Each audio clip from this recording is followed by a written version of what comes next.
I thought it would be interesting to go from the perspective of what books have most influenced you. And I thought about this and I was like, I don't know what books. I couldn't say I take from a book and then I mostly forget about the book. But I'll say a couple of books for me.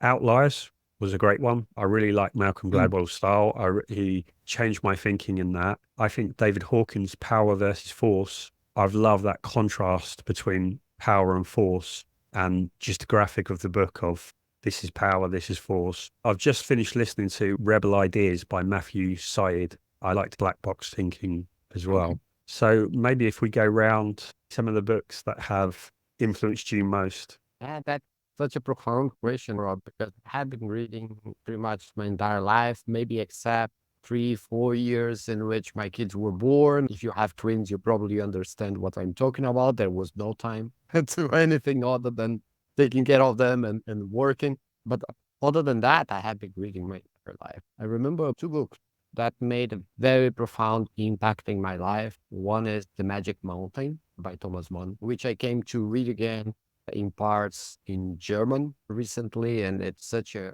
fantastic, beautiful experience.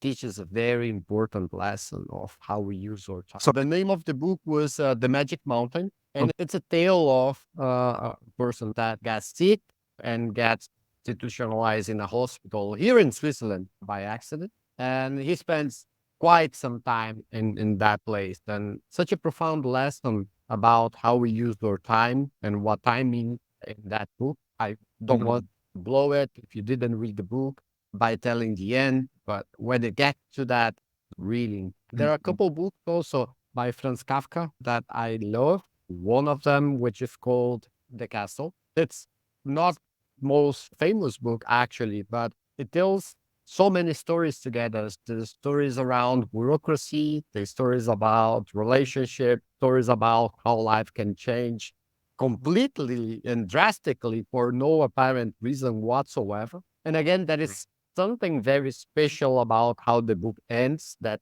it's tied to the life of the author ends. That is especially profound. It hit really hard in the heart and make you rethink what is valuable in life, what we are doing here in this planet. This is a book that really impressed me probably the most as I was a young kid. Recently, I was reading War and Peace, Rob, if you want to believe that. And it also made a very strong impression on myself because of the historical content, not only because of the romance that is part of the story, as well as a book that I got from a friend as soon as I got here in Switzerland that I didn't know about called 1984. And this one, it also refreshed my memory with regards to what are the important things in life and doesn't that end well, does it? So very powerful book that I would add then Thinking Fast and Slow into it. Daniel Daniel Kahneman. Kahneman. Yeah. Just because of how powerful it is in terms of open up my mind to how I think and how I think, what I can change about that and what is not going to change about it. So brilliant books. And I will stop now because otherwise I could speak for the last 50 minutes. So again, very difficult to choose. But Man's Search for Meaning, Viktor Frankl, that's one book. It had a very profound impact on me. Actually, it was at the beginning of my journey of self-awareness and all. So it had a very profound impact on me. That's one. Flow by Mihaly Csikszentmihalyi is another book that it's so complete. It's just one concept and it completes a lot of things. But yeah, it's another book that I really love. And profound impact is mostly the spiritual books. I would say like Bhagavad Gita and a lot of Buddhist books, Stoic wisdom. Like today I posted about the Four Agreements. It's another book that had a very profound. There are a number of books. Seven Habits, Stephen Covey. Very simple and it's again very profound, very deep, and it covers so much. So I like such kind of works which are like written by masters, like super masters who have done a lot in their lives and then they share their experience. And in story format, then there are a number of books. These are 4 or 5 books that really have influenced me a lot. I love all of them. I haven't. It's been on my list to read the Bhagavad Gita. It's one I keep meaning to read, but I'd forgotten about Man's Search for Meaning. Yeah, there's some great books in that list, isn't there? I came quite late to reading, to be honest. In my early career, I was reading books for escapism more than anything else. So a lot of crime and spy books and things like that were just easy reading, ways to escape the real world. About 10 years ago, though, I started to really get fascinated by business books. One of the things I found that were most influential for me in reading these books was things that you've learned through your career that somebody has a way of describing that just makes total sense. So I could never have put these things together in my own mind. But then when you read these books, you're like, yeah, this makes so much sense to me. Reinventing Organization by Frederick Laloux. That, for me, it encapsulated an organization that I would just love to work in. Many of the things that brought out what I think organizations need to be in terms of being adaptable and just changing the way organizations work. For me, a fantastic insight and way of describing it. There's quite an old book, The Fifth Discipline, I think came out in the 90s. Yeah. Peter Senge. I was very late to reading that. In fact, it's probably only about 3 years ago or something. Again, another book that sort of set out, rather depressingly, how organizations really ought to be thinking about working. I say depressing because in 1990, we had a lot of these answers in such a great way of framing it, but you don't see that often in the real world today. Still lots of relevant things in that. One book brought to life things for me they hadn't previously experienced in a way that made sense in someone else's work was actually How Emotions Are Made by Lisa Feldman Barrett. So this is touching on a bit like Kahneman's Thinking Fast and Slow, neuroscience based, but described, I think, for me, the way, a way in which to think about how the brain is working resonated for me in terms of the uniqueness of all of it. If everyone can be unique, I don't know, but that sort of sense that actually in many business books that talk about 5 steps or N steps, but how they categorize people in such a way that it's almost like everyone, like sheep, will follow this process. And of course, that book for me just really brought home how in my mind, misplaced, misguided that is. 3 books there. They're all quite businessy. And one of the books that fascinated me the most when I, as a youngster, was Shogun, James Clavell, which is on Disney Plus as a series. I've not watched it, but what I loved about was this sort of sense of the growing story, that you get a sense of the sort of hierarchical structures and the cultural differences and learning in that. And again, I just love the storytelling in that. I like that you brought up Lisa, How Emotions Are Made, Lisa Barrett. Yeah, it's not. all right. That's the book I listened to just before Rebel Ideas. I really like that. Basically, she's taken a triune brain theory and basically disproved that. The triune brain theory, like you have a reptilian brain, a limbic brain, and a cortex. Basically saying that emotions, where people are looking for emotions as a place in the brain, it's more that they're constructed from meaning. We look at concepts, context, wasn't it? That they're constructed. We construct concepts and context together. She basically says that we can't look at emotions without looking at the story of how they're constructed. Carried for me a similar kind of theme around this thing I have around labeling. When you look at things like discipline, you think about mind model and that sort of thing. And again, it's this concept of labeling. And what we described is effectively the way I characterize it. Rob, it'd be interesting to see if you see it the same, but in effect, 3 things are having a real impact on how the brain is interpreting your situation you're in. And one is your previous experiences, of course. So those previous experiences you're drawing on to predict what is going to happen next. And then you've got your interoception. So what is your body telling you? If your heart's beating fast, that's going to tell your brain one thing, or you're hungry, that's another one. And what your body is signaling. And then what's in the environment, so what your senses are experiencing, what might you see or feel or whatever, or hear. And those 3 things come together, create an instant reaction and emotion before you can think rationally or logically about something. When you think about it in that sense, I think these 3 things coming together have got to be unique to every individual. So when we label those emotions, so if you sense fear for one person is different from fear for another person, we just call it fear and we all just assume that's. In my world, we talk about change management. The change management curve, or the Kubler-Ross change curve, or grief curve. I'm sure if you're familiar with that. But this is a really good example of where we label these emotions that people are going through. And of course, if you think about it in neuroscience terms, now that just can't be the case in the real world. So I have a particular aversion to the change curve. I love a lot of things that you said. You connects again with the concept from Daniel Kahneman on Thinking Fast and Slow, Yeah. right? How we deal with situations tends to be first the reaction, not the action. And a reflection is actually additional effort that we need to put in consciously if we want to take a different outcome. And especially how different people are unique in the sense that this three element will be completely different from one person or the other. We go back to 500 years ago, 1,000 years ago, and you had the Romans, and some of them would actually join the army and wanted to be the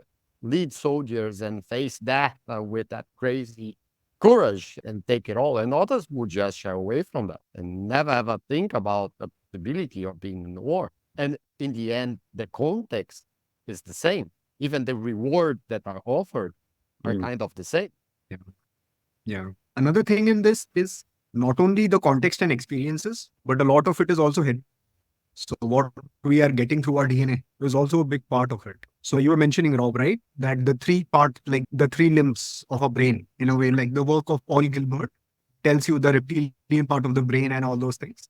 So it says that the reptilian part is deeply connected to our hereditary, our DNA strands. So I wonder whether this book also covers that. It basically rejects the idea of the triune brain, and it says that they're not separate. And there isn't. I really enjoyed this book because in psychology and sociology, I really like the social constructionist view, the view that we construct our social experience, we construct our experience. But I've also liked the triune brain as in, okay, reptilian, because it's nice and simple, because we understand that fear stops us thinking. I think, as I remember, she diametrically opposes her idea to the limbic, to the triune brain theory. But for me, I think the triune brain theory might not be exact. It's what they call a compassionate concession. It's not actually true, but it's helpful to think of it like that. If you're a beginner and you're coming in, it's a good frame to work from. Neil might remember it more accurately than me. Yeah, I think that's it, Rob. For me, it was, I think when you describe the physical brain as three separate parts, there's a sense around evolution and evolution happening in different stages and so on. And actually, I think what she's arguing, or her research demonstrates, is that it's not quite that simple. Well, it might be useful, if not that simple in terms of the biology, if you like. I quite like a simple metaphor, because what I've learned through reading about neuroscience is that it's extremely complicated. And so actually it's best just to stay how it actually works, because it is really difficult, for me at least, to grasp. I've been reading about it for maybe 6 or 7 years now. The book that springs to mind that I quite liked in metaphor terms is The Chimp Paradox. That was one of the first books that got me into neuroscience. And it did portray that as a metaphor for how the brain works, as opposed to the physical functions of the brain. And I think, again, a similar sort of thing with the triune brain. I think if we view it as a metaphor, it can work. It's just technically three brains. Last 2 years, I've been really interested in Carl Jung's work, and he talks a lot about how those emotions come up within us. A lot of it comes from the works of even Sigmund Freud. He talks about the interpretation in dreams. And Carl Jung also continues with that how we have two worlds, and the effect of one of the worlds, like our sleep world, our dream world, affects our real world as well. So that's a very interesting connection that makes. And he says that we are living kind of two lives. One is in our sleep state, the life of our dreams, and the other, our real life, in which we try to create the dreams that we have seen. We try to create that in real. So that's very interesting theory. From the neuroscience part of view, I've recently been studying certain books, which also sort of point towards that, but there has been no proper connection being made. A lot of our thinking comes from the archetypes that have been passed through generations for thousands of years. Certain archetypes have been passed through in our gene pool. So those archetypes keep on playing. And as it said, history repeats itself. Something like that we keep on repeating those patterns that have happened for thousands of years. That's a very interesting point. Very good point that you bring. I read a book that it's related to neuroscience, but that's not the focus. It's called The Inflamed Mind by Eduardo. And it's rather a more medical book, if you want to take it from that perspective, that talks about the depression. And in the book, he can articulate extremely well how depression is something that he can observe and document through research as an effect of having inflammation in the body, which means that how we are thinking, how we are reacting, how we are experiencing life can be, in the end, much of a function of how some proteins are working in our body and nothing else. So you have the perspective of DNA, of heritage, of who we are biologically. You have the context of how the human mind has evolved and how it processes emotions, context, and prepares us for certain situations. Then you have life happening around us that is also providing certain stimuli that we don't even see or notice. His point in the book is that through several experiences, personal experiences, and then through research, he started observing these patterns where depressed patients were coming from other diseases that generated inflammation. And the most obvious response from doctors was, it's obvious they are depressed, they are sick. But then they started researching a little bit deeper and realized that the patients were actually depressed before they got to know that they were sick. And then you cannot do this correlation anymore that this is only a state of mind. Yeah. Then it's actually a manifestation of something in your body. And what I'm trying to get with that is that when you start crossing all these books together, you realize that is not yet one single answer. Yeah. That's an interesting point. And I think it's important to think about the whole mind and body, and go back to the point about Lisa Feldman Barrett interoception. The body is actually also sending signals. And of course, excessive stress affects your physical health as well as your mental health, doesn't it? We tend not to think about these things necessarily as being connected. In fact, in many workplaces, we try and remove that kind of emotional dimension and just focus on the logical. Actually, thinking fast and slow does a good job of this, doesn't it? Just recognizing that emotions are always at play in our decision making. It's never logical, even if you think it is.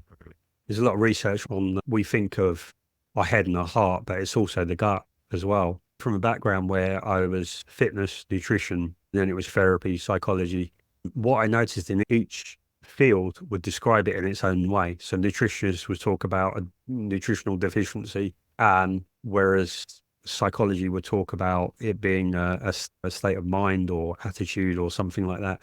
I'm always aware that you can slice and dice it in different ways. One of the points that really stood out to me in Lisa Feldman Barrett's book is when she talked about she was on a date. She accepted this date. She'd been busy in the lab and she hadn't been out much. This guy, she wasn't really attracted to him, but she thought she'd go out. So they went for lunch or a coffee or something. And she had all these funny feelings, and her stomach was fluttering and her heart rate was up. And she went away and she go, oh, I must be attracted to him. I'm feeling something. We feel a connection. And she went home and she was sick for a day or two. It was the start of feeling unwell. But she said because of the biological response, she'd connected, that must be arousal and an attraction to this guy. And she uses that throughout the book as an example, which is interesting because there's research on what makes someone attractive. So if you go on a fairground ride with someone or you experience some high stress event, people tend to feel a level of arousal, and they attribute that arousal to the person they're with. When you look at how people get into relationships, we create this story, like for my whole thing on relationships is the whole fairy tale model. This is the one, and it was meant to be, all this stuff. But actually, it's about, this was the person who was just down the door from me in the college dorm. This was the person I was around at an exciting time.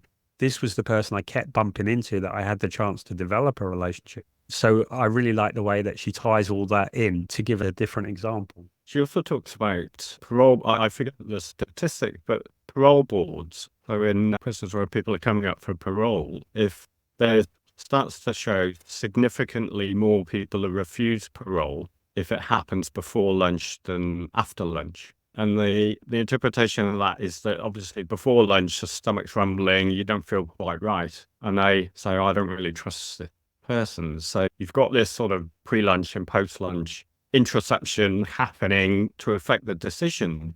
And I've always made sure after any interview or major meeting I've done after lunch. So I don't suffer from the pre-lunch person on the other end feeling there's something not quite right here because they're hungry. This is such an interesting thought, Neil, because let me challenge you and make this a little bit more fun. Yeah. Why after lunch instead of doing all of them before lunch? Yes. So you see, we just decide in the end for a bias, but it's still a bias. Either this or that one. We are not capable of removing them. That's a really good point, actually. And I think for me, it's about being conscious that it's a thing, isn't it? So you can start to then question your judgment. I think it's that thing around speed, your emotional response happening quicker than your rational or cognitive. So having awareness and building in a time delay. So maybe have it before lunch, but make a decision after lunch or something like that. So interesting, right? Yeah. I think it was you, Rob, that said you liked Outliers by Malcolm Gladwell. That is a book, Talking to Strangers, by the same author, if you have read that. Yeah. And it tells so many of these stories like the one that Neil was just describing. It. And these are such powerful stories because they are so sensitive. Rob, I've not read it yet, but what interests me about it is this thing again about there's something in the books that I'm attracted to around just thinking much more widely and questioning your own thoughts and interpretations. And I think Outliers, I bought it because I was witnessing in a previous time somebody that I thought had very radical thoughts, but really interesting thoughts, was being marginalized and sidelined at work because they didn't conform or they didn't fit the culture fit. And actually, when you got to understand this person and really get below the surface, you could see these ideas were amazing, but they just weren't fitting with others' worldview. And I bought Outliers because I started to think there's something in that, I think. What were your takeaways? What Malcolm Gladwell does is he's a brilliant storyteller and he can popularize concepts. And basically, I think it was Anders Ericsson's research on 10,000 hour theory. But for me, the reason it stood out was because this is what you naturally think. And he just upended everything. And so I think most of it is, you've probably picked it up through other people on a diluted basis. The standout for me was success or genius doesn't happen because of the person. And he says, actually, what it takes is about 10,000 hours of dedicated practice. And it also, he breaks through like Steve Jobs, Bill Gates, Larry Ellison, as the billionaires who came with the computer boom. They were born at a certain time. They had access to computers like Bill Gates. His mum got schooled to have access. He had access to a mainframe when almost no one else did. So he spent his formative years programming. When he came out, he was ready and able, and no one had written or there weren't many operating systems. He was able to write the operating system, license it, and just basically live off that work for the rest of Microsoft's or his career. A lot of it is about luck. He talks about hockey players and I think also footballers, how they are mostly born at the same time. And it's because in a school year, the people who were born like September are bigger than the people who were born in June or July. And because they're bigger at a younger age, it has an advantage in sport. So when they pick the best kids, they then select the bigger ones, then get trained and trained. They get more access, they get more experience, they get more training. A few years later, there's such a huge difference between them. So that is an advantage, being the older within your year group. And then he talks, I think it's him, he talks about Russian tennis players. There were a lot of Russian tennis players, but they all come from the same school where they had the same access to practicing. And for example, the Beatles, because he dissects the idea that everyone says Mozart was a genius. He was 3 years old and he was combined. He said all of his work was rubbish until he was in late 20s. He started at 3, but it was all rubbish. But because he practiced, by the time he got to late 20s, he was at genius level. And he talks about the Beatles. They had worked in some German strip club, and they were working like hour shifts of performing night after night, so that by the time they came out with their hits, they'd already put in like 10 years worth of work compared to most bands. Outliers was a great first book, and then Owen Coyle's Talent Code? The Talent Code, I can't remember the name, or Daniel Coyne or something like that. But he talks about how the importance of the right kind of practice. It's not blind practice, but it's practice where you work until it falls down and you fail, and you work and work until you get past that. And what that practice does is it creates the neural connections, and it lays down the myelin sheath that encodes that, so it becomes hardwired into the body. So I think that works as a great follow-on to that process. I'm not sure, I've probably missed a lot. I was just going to say, I think I've missed a lot. Saurabh and Eduardo might pick up other parts of it. Yeah. I think, Rob, what happened with Outliers is that it's a book that you can read for yourself, for self-improvement, but you can also read it for thinking and improving systems. Give you an example, and I would be very curious about your hobbies, guys, because I don't know you that well. I know Rob likes football a lot. Here in Switzerland, they changed the system, and this year they changed it even again. It's a multi-year program for the kid, and I know because my son is playing, where when they are little, up to 10 or so, they are actually playing 2 years all together. And then from there, 3 years altogether. Now, what happens is that you get a chance to be the youngest and the oldest. And the trainers can see your development through that journey, instead of only looking at you, exactly to the point that he made in the book, through 1 year lens, when eventually it can be that you're just the youngest all the time. And that makes a huge difference in terms of the development of the players and how they are getting to the higher levels, because it plays on confidence, it plays on strengths, and it plays on the ability to commit, to be disciplined for development. To elaborate on what Rob said, that like this gets covered beautifully in the book Mastery by Robert Greene, where he really talks about how talent develops. So even he gave the example of Mozart, just the way you mentioned, Rob, that for a long time it was deliberate practice. The word deliberate is so important in deliberate practice. So it's just not practicing, it has to be deliberate. The level of intensity needs to go higher and higher, and there needs to be proper guidance. So without it, the practice is of no use. And he also gives example of spell bees. Like in spell bees, he saw that the importance of grit, Angela Duckworth's work again, that how gritty a person is in those situations where most of the people give up, how they still can go ahead in pursuing that. And that's something that mindset only not all the people have. So yes, deliberate practice at one end, 10,000 hours and all. But at the same time, those traits of not giving up and always rising up to the challenge, whenever the challenge level increases, they keep on rising on to the challenge and keep on improving. So that's based on Robert Greene's work. What he says is we define talent. We should define talent in that the ability of a person to not give up at a point of time and keep on improving, go to the next level, go to the next level, go to the next level. That is what talent is, apart from the deliberate practice and guidance. So these three ingredients together make a person or a master in any field. So it's a very beautiful. And from the previous discussion that we were having, two books that I feel influenced me a lot. One was again Robert Greene's Laws of Human Nature, which talks about the psychology of it all that we were talking just previously. The Art of Thinking Clearly, Rolf Dubin. So these are two books which help you get rid of those preconceived notions and see things in the right perspective. So these two books again really influenced me a lot in the way we think and what are the preconceived notions that we have. How can we be more self-aware of the bias that we have? That also gets covered in Thinking Fast and Slow. And similarly, the book Influence, Robert Cialdini also speaks about what influences us. So yeah, these are books like which really help you see the things the way they are. And that's such an important skill now in today's world. It's very important skill. The Art of Thinking Clearly is one I've come across. I've never read it, but a couple of people have mentioned it, and it's amazing. Really interesting. Amazing. And it's a very, very easy read. One I'll have to put on my list.